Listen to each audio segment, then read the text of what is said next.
Online Manipur YouTube channel swing bir pamam pun pom karna tanam luxury an badam na maru iba paw am update thamjage Kuki Lalhoubagi Ambushta commando ama sire manga sokle haukiba thasi gi ahum dagi khanghodana hawrakiba Kanglupkki irang makha tarakpo oina ngasi Bisnupur district ke trong laubi ama sung tera khongsang be ani gi nong sup thangba sarukta leiba labukta Kuki Lalhoubagi singna nong makeup silam laga chen khibadagi makhoiba tanaruba commando personnel sing the ambushta tharakpadai commando ama sire loinana mangana sokpadagi laikan nakhre Press na pangupawgi matung ina thaudok asi ngarang ayuk pung 8 khara helakpa dwai da thokibani thaudok adu da laikhidraba adugi maming Hesnam Jiten chahi kuntraga nipan apokpo laikhidraba yaima kawi thanga Hesnam leikai degini haujikna thanga oinam leikai da leiba nupi yum da leibani mahak manga suba Manipur Rifles menni haujik commando da attest tawduna leibani mahaki ye thangba puksepta panba nongmoi maru ama phaudoktuna thina sokpa dagi khudakta laikannaba Purak pada lambi de laikhidabani haiki soklaba commando manga adudi Bisnupur Police commando dagi SIN Nandalan SI Haridas Habildar Muhammad Islamuddin Constable Y Sital amasung Rifleman Muhammad Raza Kawi soklaba miyusing adu Rims Ras Medicity amadi Moirang de leiba hospital da laikan nari hairi khunja singna phungdorok bagi matung inna tronglaubi maning da khulngak tuna leiba khulgi khunja khara ngasi ayuki pung 8 khara helakpada ayuki mai mit taringai da phaba makhal gi khulai paiba aduga atop update amana Kanglupkki rang da sikhiba miyoi humpu ni pan sukhre Leingak state asida thokliba irang asina maram oiraga hojik phawbada sikhiba mi gi masing humpu ni pan yaukhre aduga asokpa mi singa sani gi kuntraga taruk yaukhre haina Manipuri Leingak ke minister Thaunawjam Basanto Kumar na phongdokre DIPR office ta pangthokiba pawgi mifam amada minister Basanta na makata na hai ngasi mak mafam ama ani da pamdaba thauduk thokpa natana apunbagi oina yengbada state asida tangdu leitadaba phibam dal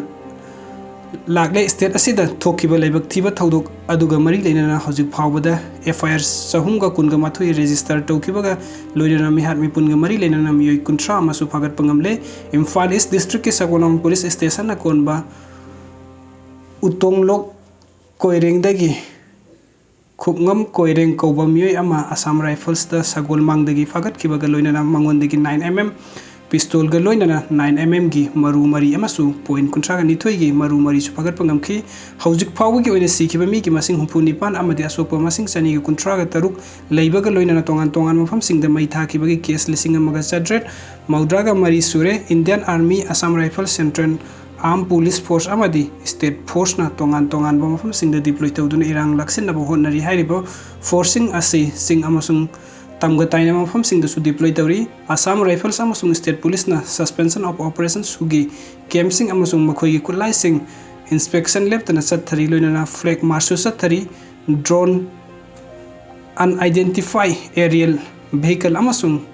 night vision yawa helicopter sing sena duna toina surveillance aduna pamdaba thaudok sing toktana bakanna honari aduga atop update amana Kuki Lalhoubagi sing maitai khulakta changlaga attack sat thaba horakle torbung bangla da Kuki Lalhoubagi sing na miyoi hom phakre amadana thangna yalakle Manipur da haukiba numit kharni gi